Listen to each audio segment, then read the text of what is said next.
Hello, my name is Nathan Brummel, and I hope you're having a blessed day.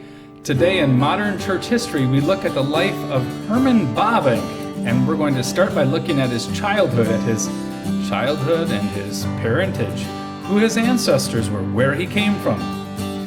They say that the child is father of the man, and in Herman Bavinck's case, it's very interesting how much he was like his father. Probably not like his grandfather so much, but he was a son of Jan Bavinck. That was certainly the case. Herman Bavinck has had a big influence in the history of the Dutch Reformed churches since he was the leading theologian of the succession.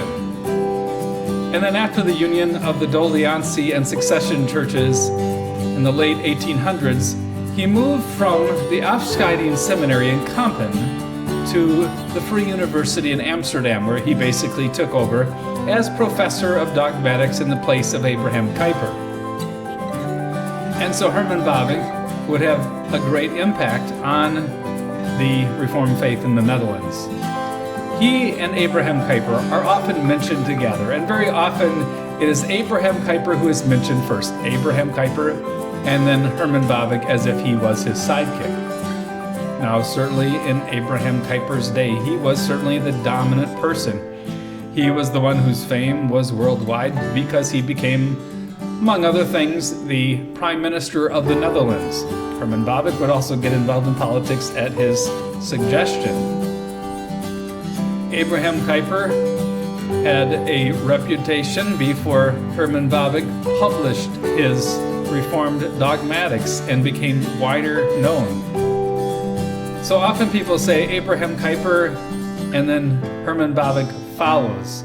But the reality is that today, Herman Bavinck is having a growing theological impact worldwide, and it is in some sense in his theology eclipsing Abraham Kuyper. Today, I think Abraham Kuyper's greatest contribution to the Reformed faith and the Reformed churches has to do with his view of Christ and culture and his view of how Christians should be involved in every sphere of life, recognizing the supremacy of the Lord Jesus Christ. And I think that when it comes to Christian theology, it is there that Herman Bavinck now has the first place. And that's partly due to the fact that his works are now being widely translated into English. Now, Kuyper's works are as well, but like I said, they're more directed to the political sphere, whereas Herman Bavinck's works, yes, they deal with a broad array of subjects, but especially it is his development of Reformed theology that's having the big impact. Now, in a series of videos, we're going to look at the life of Herman Bavinck. We're going to look at him as a child. We will follow him in his education. And then we will in the future also begin to look at him as a student at the University of Leiden, and we will look at him as a young graduate of the doctoral program in Leiden. We will follow him to his first and very, very brief and yet important pastorate in the city of Franeker. And then following that, we will have a video where we look at him as a professor in Kampen. And then we will also follow him to the Free University, and we'll see what his impact and influence is as a professor in Amsterdam. But today we begin with the beginning. We begin with Herman Bavinck's childhood, and that will begin with us looking at his grandfather, Hermanus Bavinck, and then we will look at his dad, Jan Bavinck. And certainly his dad would have a big impact on his life, and the son would be so much like his dad. Jan was a very intelligent, we could even say culturally sophisticated in some ways, a Reformed pastor, even though he was from the Afscheiding, and sometimes people act as if the Afscheiding pastors were all, just off the farm, lacking any type of culture or education or sophistication. And we will see that when it comes to making decisions, Herman Bavinck was a child of his father, Jan. But the story begins with Herman Bavinck's grandfather, after whom he was named. His grandfather's name was Hermanus Bavinck. Hermanus Bavinck was the grandfather of the famous Dutch theologian who is the object of our study here, Herman Bavinck. and Herman was named after his grandfather. Now, Hermanus was a carpenter in the German town of Bentheim, so the Bavincks originally came from Germany. Bavinck's grandfather attended a German Reformed church, so he was part of a Reformed church, not Lutheran. Now, at the time of the Reformation, the Reformed faith, remember, had spread to South and Central Germany, although most of the northern part of Germany became Lutheran. But remember, it was in the Palatinate in Germany that the Heidelberg Catechism was written. That catechism was named after the city of Heidelberg in Germany. Therefore, from the Reformation era on, there were German Reformed churches in Germany, although the majority of Germans were Lutheran or Roman Catholic. So Herman Bavinck's ancestors were not Dutch, but they came from a German Reformed background. Therefore, they would have known and cherished the teachings found in the Heidelberg Catechism. They would have all memorized question answer 1. What is your only comfort in life and in death? And they would have known the answer. And the answer had to do with the fact that they belonged body and soul to their faithful Savior, Jesus Christ. Now, one of the sad things about the story is how, in the providence of God, Hermanus, the grandfather, died rather young at the age of 49. And so at 49, he left behind a widow with 6 children, and the children were young. They were between the ages of only a few months old and up to 12 years old. And so this meant that their 5th child, Jan, who would be the father of the future theologian, was only 3 years old when he lost his dad. Now, the result was that Herman Bavinck's father, Jan, grew up in a home with a single parent and in poverty. Later on, Jan could record only a few memories about his father, Hermanus. It's no wonder, because his dad had died when he was so young. He says, "Although I was still so young, I've always been able to remember in the distance that Father lived, that he, for example, came home from work in the evenings. He went to sit by the fire, and that I had to stand on his leg to warm myself. Above all, this memory has remained vivid to me, that at Father's burial, a neighbor took me and my 4 sisters by the hand, led us to the coffin in which Father lay, and that we all then began to weep bitterly." So Jan, he had just a few recollections of his father and his passing away. Now, Jan's mother, and so this would be Herman Bavinck's grandmother, Finna Wiehaus, never remarried, despite the fact that she had several proposals. Instead, she threw herself into the rearing of her 6 children. But from a spiritual point of view, things were not well. Unfortunately, Jan's parents had been affected by the religious climate of their day. In the home of Hermanus and his wife, the Bible was only read sporadically. His mother, all that Jan had left with was his mom, and his mom didn't apply the Bible to the children's lives. And the German Reformed church that they attended, well, there the gospel was sidelined in favor of a moralistic Christianity, so the Enlightenment had affected their church. So Jan grew up in a home that was ignorant of the saving and transformative power of the gospel. So isn't this remarkable? Herman Bavinck's father grew up in a home that was Reformed, and yet they didn't know the heart of the gospel. The children were not catechized, and their mom didn't even read the Bible for devotions every day and explain the sense to them. As a result, Jan Bavinck, that's Herman's father, was 16 years old before he was exposed to the gospel of the Lord Jesus Christ. That's how bad things were in his church. He first heard the gospel clearly preached at a farmhouse. Isn't that interesting? At a farmhouse. That tells us that probably something is going on. There's apparently a reform movement happening. And the preacher was Jan Sundag, a minister who had led a reform movement recently in German reform circles that was parallel to the Afscheiding that had been happening among the Dutch Reformed. A succession had occurred in the German Reformierte Kerke that led to the origin of the Evangelische Alte Reformierte Kerke, which was also called the Old Reformed Church, because it went back to things like the Heidelberg Catechism. Jan Bavinck, born 1810 and dying in 1893, grew up in the German Reformed Church in Germany. And he came to the realization that the churches had abandoned the teachings of the Heidelberg Catechism. So in 1837, he left the church of his youth.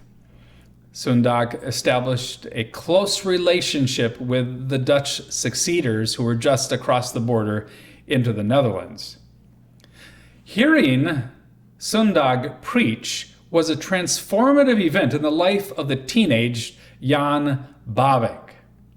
He now began to attend church services with the despised Old German Reformed and the Dutch successionists as well.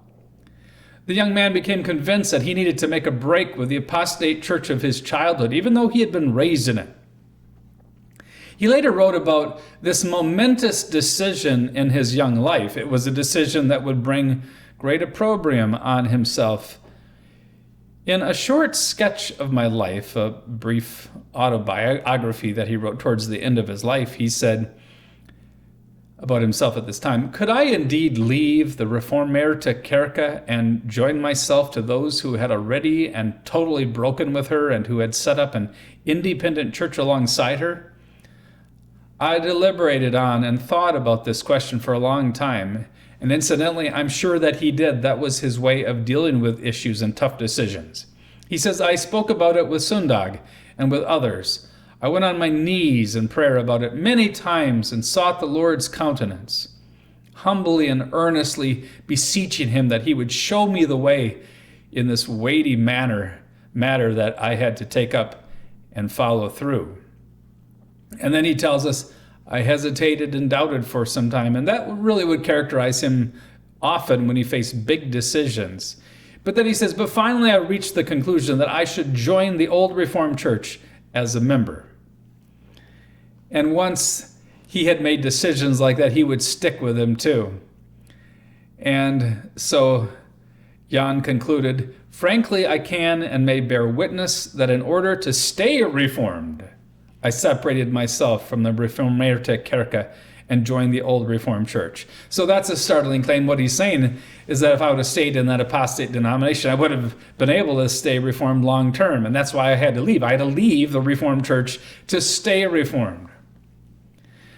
Now, as a teenager, Jan did not feel called to the ministry of the word. He would become a leading minister in the Afscheiding. You know, his dad had been a carpenter, and maybe it's not so surprising then that Jan decided that he would learn the trade of wood turning. He tells us that at that time, he says, "I chose a profession, thinking that it was not the will of the Lord to send me to the ministry of the word." Well, another reason that attracted Jan to wood turning is that he could do an apprenticeship with a man named J.B. Crabb, who was a member of the Old Reformed Church in the city of Gildehouse. And there was not only that, not only could he learn a trade, but he could reside in the same home where Pastor Bavinck lived. So the result was that in the province of God, every single day, this young man could converse with this faithful pastor. Jan wrote that he could meet and talk with him every day. And I assume that that discipleship of the young man by this pastor played a role in Jan's beginning to have a growing sense of a call to the ministry. Now, the Lord used a petition of Pastor Bavinck to guide Jan Bavinck into the ministry. What happened is that, overwhelmed by his preaching and all of his pastoral labor, Bavinck asked his classes, which was very small, to identify a ministerial student and to fund his preparation for the ministry. 5 men then expressed an interest in preparing for the ministry, and one of those was Jan Bavinck.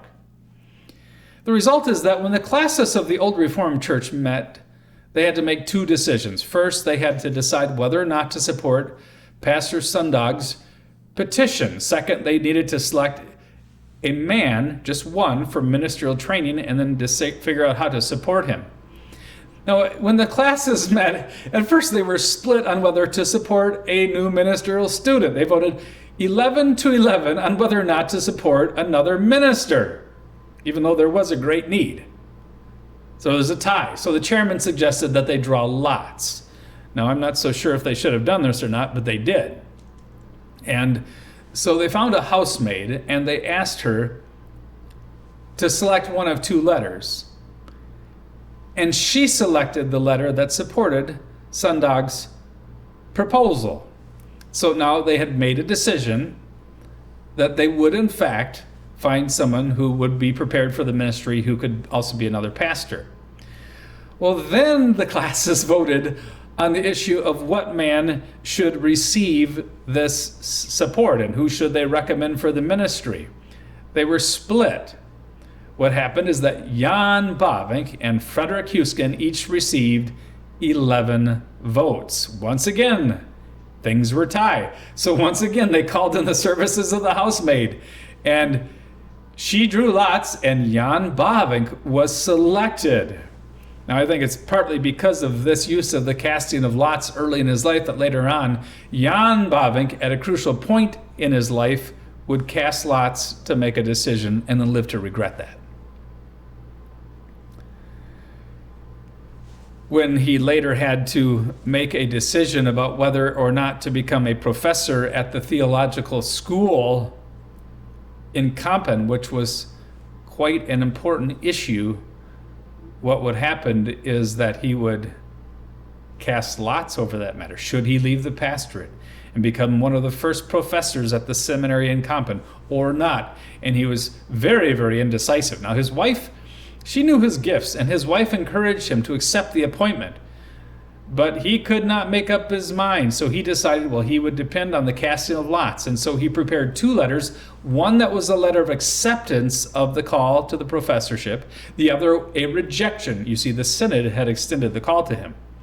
He had someone select a letter and then put it in the mailbox, and it turned out that the letter selected was the letter of rejection. And when Jan learned that, this is later on in his life, he had no peace of mind. In fact, he actually tried to reverse the decision by sending another letter to the board at the theological school of giving them a letter of acceptance. But they were not happy with how indecisive he had been, and they didn't allow him to change his mind. And Jan would never have peace about that. I think he would only deal with that finally at the end of his life when, well, it wasn't the end of his life, but when he was a very mature preacher, when his son was actually appointed to become professor in Kampen and then accepted the appointment.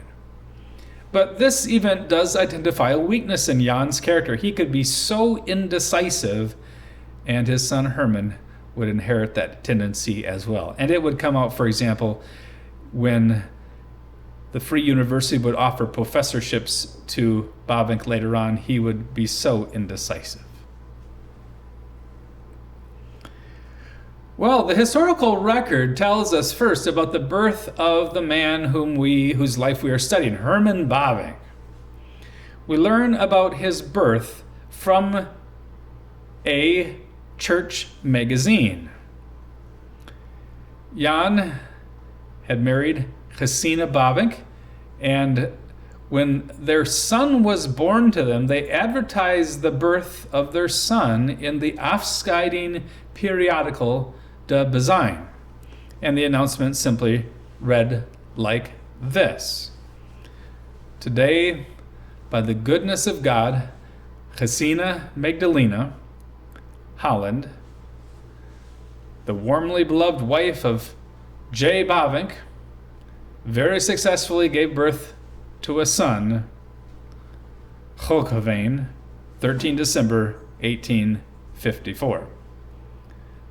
Well, the newborn baby boy was named after his grandfather, And he would become a very public man. He would write much in church magazines. His name would often be mentioned in church periodicals and in the Dutch press. So I suppose it's very fitting that his birth was also acknowledged in print.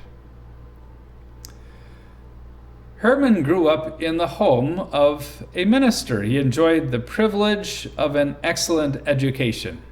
In fact, later on, when Herman Bavinck was 54 years old, he provided a very brief autobiography that made a reference to his education as a boy, in that he was a bit selective, but notice what he said. He wrote, "Born 13 December 1854 in Hoogeveen, where my father, Reverend Jan Bavinck, was a minister. Later, my father moved to Bunschoten and later again to Almkirk in North Brabant. There I received an education at Mr. Hasselmann's Institute.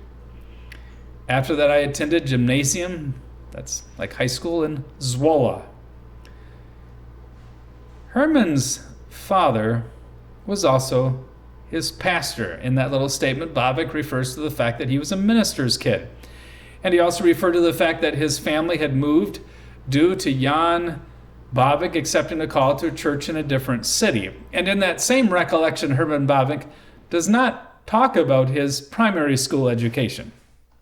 It's not surprising, though, that he refers to the Hasselmann Institute in the city of Zwolle. James Eglinton writes that the Hasselmann Institute profoundly influenced his life. Due to the good financial situation of the Bavinck family, Herman had the privilege of attending this excellent school, the Hasselmann Institute. He began his studies at the school at age 7 and graduated at age 16. At that time, around 75% of boys attended school, with only 65% of girls in the Netherlands getting the same privilege. And in 1850, around 25% of the Dutch population still couldn't even read. Too many children couldn't attend school because they didn't have the time or they didn't have the money. This was an age where there was the evil of child labor yet.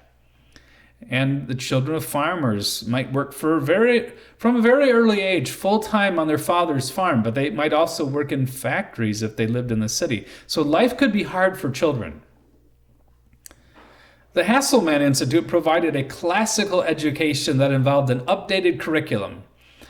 James Eglinton, the recent biographer of Herman Bavinck, describes this school, and yes, what a school it was. He says the Hasselmann Institute was excellent in many regards. It offered a challenging, broad, modern curriculum.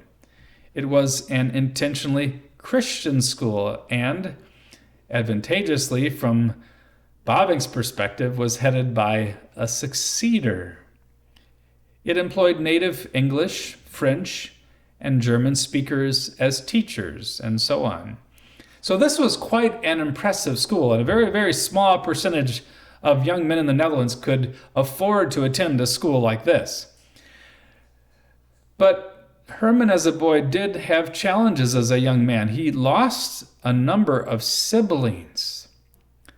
Now, today we don't often have to deal with the same type of loss of brothers and sisters like he had to go through. We're told, for example, by Eglinton, when he was 9, he gained and lost an infant brother, Carol, within the space of a fortnight. And in the following year, his older sister, Dinah, died. And 5 years on from that, his younger sister, Femia, also passed away. When Carol was born, in February 22 of 1863, Herman became the second oldest of 4 children. 2 weeks later, he was the second oldest of 3. And in the year after that, he was the older of 2. So that is quite something for a young man to have to endure, that kind of loss of brothers and sisters. In 1870, Herman completed his studies at the Hasselmann Institute and attended the gymnasium in Zwolle. He was now 16 years old. Now, a gymnasium in the Netherlands was like an American high school that would prepare a student for college studies. So once again, a very, very, very small percentage of Dutch children could go to a school like this. Herman already could write in Latin. He would demonstrate great academic gifts at the gymnasium. He would win class prizes in various subjects. So as a result, though, in his late teens, he needed to move away from home. he boarded with a successor family that owned a bakery in the heart of Zwolle. And what a nice city Zwolle is. It's a little bit east of Kampen. In fact, you can take your bicycle from one city to the other. At 17, the young man fell in love. Now, this would be a tragedy in the young man's life. He fell in love with an older girl named Amelia Decker. At that time, Amelia was 22 years old, and so Bavinck was about 5 years younger than she was. Also of great importance for future historians is that at this time, Herman began writing what we would call a daily diary. The Dutch called a diary a dagboek, a day book. He would continue to write in a diary on and off throughout his life, and so he left many dagbooks behind. His relationship with Amelia would be troubled and a tragedy. He would pursue her for years, for at least a decade. At age 16, he wrote in his diary, 3 days before the first day of May, I asked Amelia Decker if we could write letters to each other, should we ever leave this place, so he had some interest in her. Amelia's father was a farmer named Arie den Decker, who unfortunately would be part of a Dutch spiritual movement that involved too much navel-gazing and a very negative spirituality. Arie den Decker would withhold his blessing when Herman asked for Amelia's hand in marriage. He probably realized very clearly that Herman's approach to the Reformed faith and spirituality was different from his strain, which had been influenced by the Dutch Further or Nadere Reformation. And the problem was for Bavinck and for Amelia is that in Dutch law, the parents needed to grant approval for a marriage. Even when a daughter was in her mid-20s, the parents still had the right to reject a suitor. Now, it's true that the law did allow that after a parent rejected a suitor 3 times, a young woman in her mid-20s could move ahead anyway with a marriage, but Amelia apparently was under the thumb of her father. In fact, due to her father's rejection of Herman Bavinck's marriage proposal, she would become an old spinster. She would never marry. Apparently, her father, Arie den Decker, thought that she was too good for any man. As an 18-year-old, Bavinck was head over heels in love. Yes, he was writing love poetry.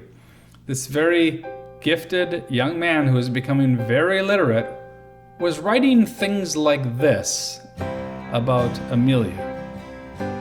Beloved, for you my heart has striven to gain a helpmeet in love given. Grasp my love this declaration. Does your heart know ardor for mine? May this my prayer be also thine. Let love not withhold approbation. That's how Eglinton translates this poem into English. But Herman would run into a brick wall when he was a graduate student at the University of Leiden. He would write a marriage proposal to Amelia's father and be rejected. And then as a professor in the theological seminary in Kampen, he would try once more. And that time Amelia's father would return the letter with the envelope unopened, and so his heart would be broken. And the young man would struggle with loneliness and from unfulfilled love throughout his university years as a newly ordained pastor and then even as a professor in Kampen. So his love life was very unfulfilled. So Herman Bavinck failed in his pursuit of a fiancée and a future wife. But this period of time in his life was very important. His education had prepared him for his future studies. He had been able to study at the type of academy that very, very few other students could do in their high school years. And he was now prepared to pursue further studies after his graduation. Next time, we'll continue to trace the life of Herman Bavinck, the student, as he continues on with his education.